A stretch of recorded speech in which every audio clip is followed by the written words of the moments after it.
উপন্যাস তুই আমার 7 মিনিট, পর্ব 20। আরিয়ান নিঃশ্বাস বন্ধ করে ঘোড়া থেকে নেমে পড়ে, দৌড়ে যায় জঙ্গলের ভেতর। আশেপাশে শুধু গাছপালা আর ঝোপঝাড়, ঝিঝি পোকার শব্দে চারপাশ মুখরিত। ঝোপের ওপার জোনাকিরা নিস্তালে উড়ে বেড়াচ্ছে। এই নিঝুম জঙ্গলেও যেন এক অপরা সৌন্দর্য তৈরি করছে, কিন্তু এসব সৌন্দর্য আরিয়ানের চোখে পড়ছে না।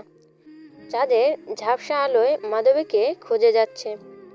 এটুকু সময়ের ব্যবধানে এতটা দূরে কিভাবে আসলো বুঝতে পারছে না। সে গলা উঁচিয়ে কয়েকবার ডাকে, কিন্তু কোনো সাড়া আসে না।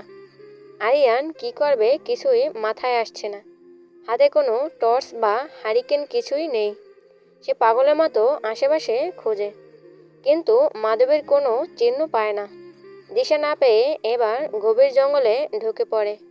যত ভেতরে যাচ্ছে আশপাশ যেন আরও নিস্তব্ধ হয়ে পড়ছে। সে হাঁটতে হাঁটতে একদম জঙ্গলের মাঝ বরাবর এসে থামে।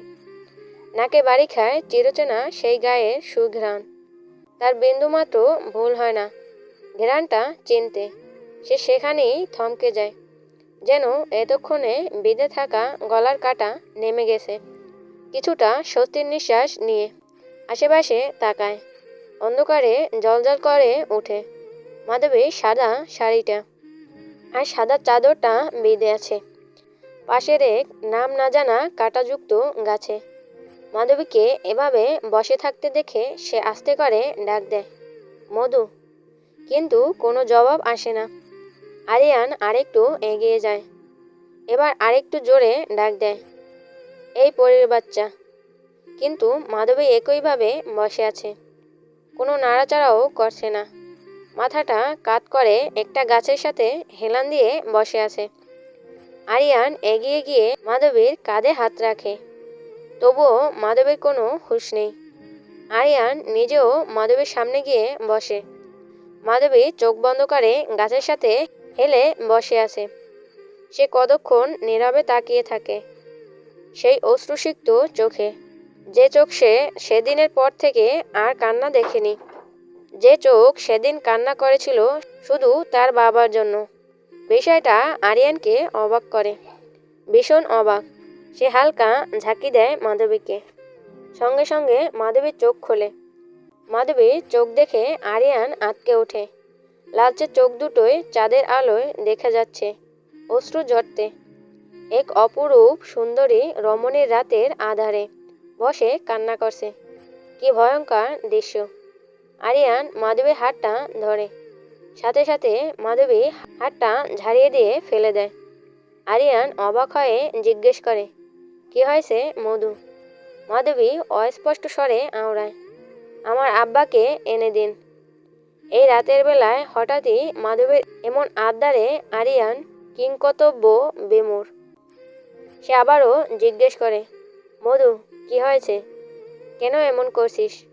ফুপা তো তোর সামনে মারা গেছে, ভুলে গেছিস? না না, আমার আব্বাকে এনে দিন। কিছু হয়নি আমার আব্বার, বেঁচে আছে সে। আমাকে একা রেখে সে কখনো যেতে পারে না, সে বেঁচে আছে। শেষের লাইনটা অস্পষ্ট স্বরে বলে, ঢলে পড়ে। আরিয়ান তাকে দুহাতে আগলে ধরে বলে, পাগল হয়ে গেছিস তুই? তুই নিজ চোখে কাপন থেকে দাপন সবটা দেখেছিস, তারপর বলছিস ফুপা বেঁচে আছে। মাধবী এবার ছোট বাচ্চাদের মতো ছটফট করে ওঠে আরিয়ানের বাহুডোরে। দুহাতে ঠেলে সরিয়ে দেয় আরিয়ানকে, চিৎকার করে ওঠে। আবার হঠাৎই শান্ত হয়ে ঢলে পড়ে, ছটপটিয়ে বলে, আমি দেখেছি আরিয়ান ভাই, আমি এইমাত্র দেখেছি আব্বাকে এখানে। আমি ডেকেছিও, কিন্তু আব্বা সাড়া দেয়নি। আমি পিছু নিয়েছিলাম, কিন্তু হোঁচট খেয়ে পড়ে যাই। তারপর আর আব্বাকে দেখিনি। আমি খুঁজতে চেয়েছিলাম আরিয়ান ভাই, আমি খুঁজতে চেয়েছিলাম। আমার পায়ের কারণে পারিনি। আপনি খুঁজে দিন না আব্বাকে। বলতে বলতে অজরে কান্না করে মেয়েটা। আরিয়ান কি করবে বুঝতে পারে না। মাধবীকে বড্ড অস্বাভাবিক লাগছে।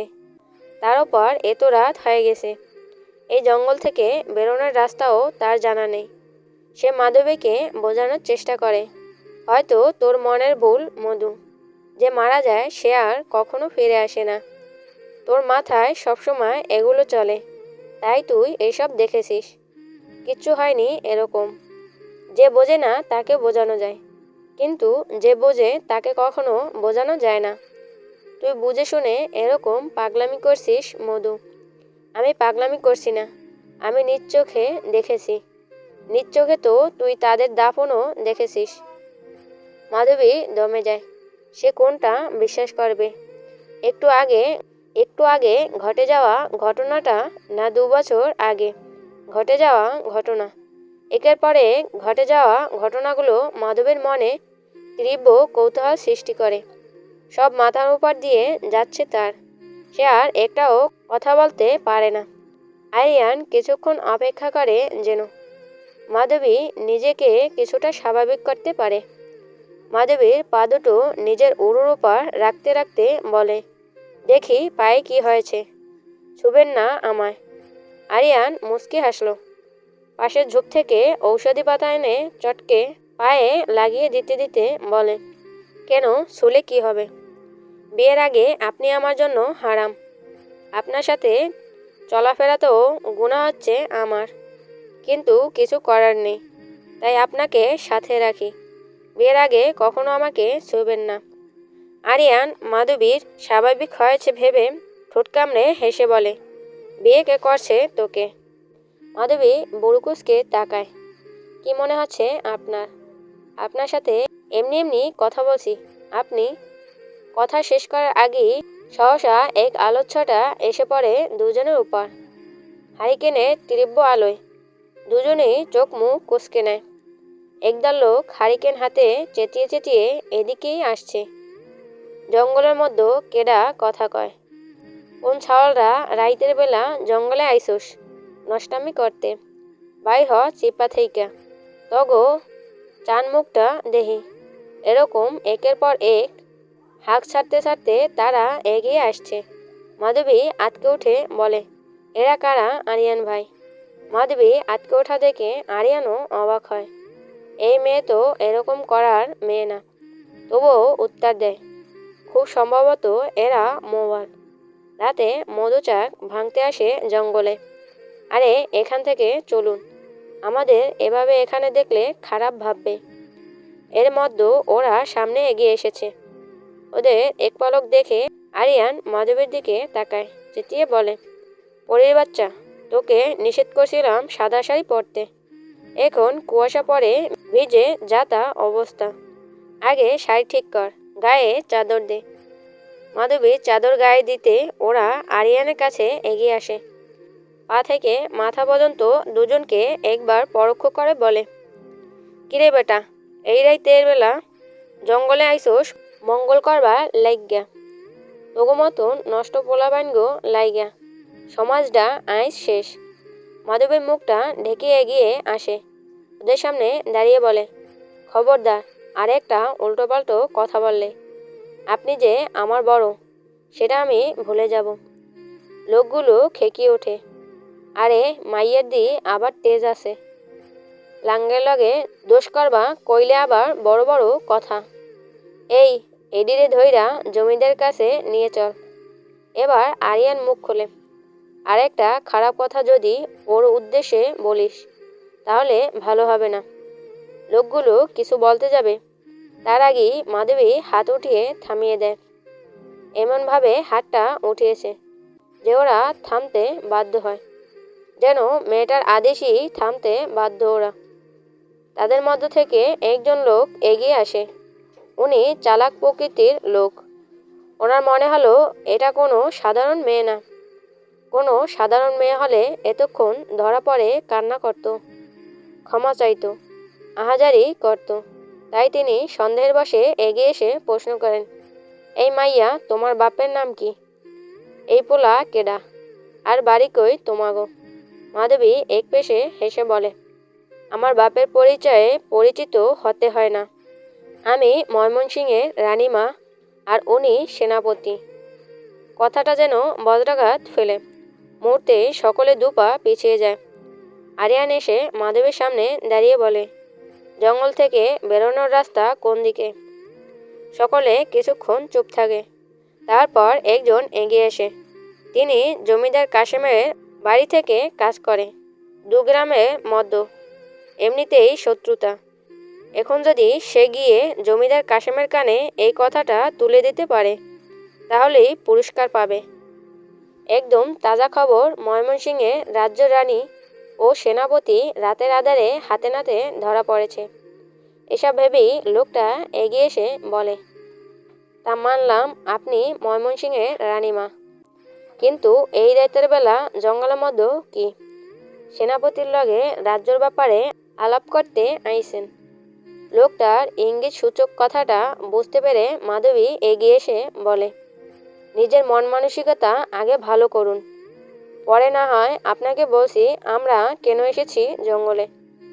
লোকটা কিছুক্ষণ চুপ থাকে, কিন্তু দমে যায় না। সে যাই করতে আসে। এভাবে রাতের বেলায় আমাগো গ্রামে 2টা যুবক যুবতী একসাথে আছে, এটা ভালো চোখে দেখা হয় না। আপনাগো আমরা ছাইড়ে দিতে পারবো না। জমিদার সাহেবের কাছে যাওন লাগবো আমাগো লগে। মাধবী একটা হাই তুলে বলল, চলেন দেখে আসি একবার আপনাদের জমিদার সাহেবকে। এমনিতেও রাত হয়েছে, ঘুমাতে হবে। মাধবীকে এরকম নির্বিকার ভঙ্গিতে দেখে সকলেই অবাক হলো। কিভাবে একটা মানুষ শত্রুর বাড়িতে গিয়ে ঘুমানোর কথা ভাবতে পারে? পরক্ষণেই ভাবল, এই মেয়ের ধারা এমন কিছুই নেই যে যা সম্ভব না। তারাও মাধবীর সমস্ত রেকর্ড জানে, তার মধ্যেও এটা তো কিছুই না। আরিয়ান নিজেও অবাক হয়ে এগিয়ে আসে। এই মধু, তুই নিজে কি বলছিস খেয়াল আছে? তুই জমিদার কাশেমের বাড়িতে কেন যেতে চাইছিস? ইচ্ছে হলো, একবার দেখে তো আসতে হবে। এত বছর যাবৎ কার সাথে আমার বাপচাচাদের শত্রুতা আছে? দেখতে হবে না? যার সাথে শত্রুতা, তার কি আদৌ যোগ্যতা আছে আমার শত্রু হওয়ার? কথাটা দিয়ে যে একদম ঠান্ডা মাথায় জমিদার কাশেমকে অপমান করে দিল, তা বুঝতে কারো একটুও সময় লাগলো না। কিন্তু তারা গ্রামের সাধারণ মানুষ। সাধারণ মানুষ হওয়ায় রানীমায়ের সাথে আর বাড়তি কথা বলল না। আরিয়ান কিছু বলতে যাবে, তার আগেই মাধবী বলে, চুপ, আমি যা বলেছি তাই হবে। আপনি যাবেন? না গেলে আমি একাই যাব। যান, আমার ঘোড়াটা ওদিক থেকে নিয়ে আসুন। আরিয়ান বিড়বিড় করে কপাল চাপড়ায়। আহ, কি হুমকি দেয়, যেন আমি তার গোলাম। এই যে গোলামের পুত, হুকুম না মানতে পারলে থাক, সবার সামনে আর বললাম না। আর হ্যাঁ, আপনি গোলামি বলে একটা মুচকি হাসি দেয়। শাড়ি আঁচলে নিচ থেকে তার সেই ভুমন ভোলানো হাসি কেউ না দেখলেও আরিয়ান ঠিকই অনুভব করে। মেয়েটার কান ভীষণ পাতলা, কোনো আওয়াজই যেন তার কান এড়িয়ে যেতে পারে না। আপনার জন্য গোলাম হওয়াই যায়। বলতে বলতে আরিয়ান নিজের ঘোড়া আর মাধবের ঘোড়াটা নিয়ে আসে। দুজনে ঘোড়ায় উঠে বসে। আর এতক্ষণ তাদের তামাশা দেখে লোকগুলো ঘোড়াগুলোর সামনে হাঁটা ধরে। প্রায় আধ ঘন্টার মধ্যেই তারা প্রাসাদের সামনে থামে। মাঝারি সাইজের একটা প্রাসাদ, তবে পরিপাটি করে সাজানো। মাধবী কিছুক্ষণ দাঁড়িয়ে থেকে ভাবল তাদের বিধ্বস্ত পড়ে থাকা রাজবাড়ির কথা।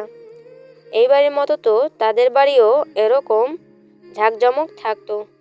পুরো বাড়ি মশালগুলোর আলোকিত দৃশ্য মাধবীর মনে একটা ক্ষুদ্র আঘাত হানে।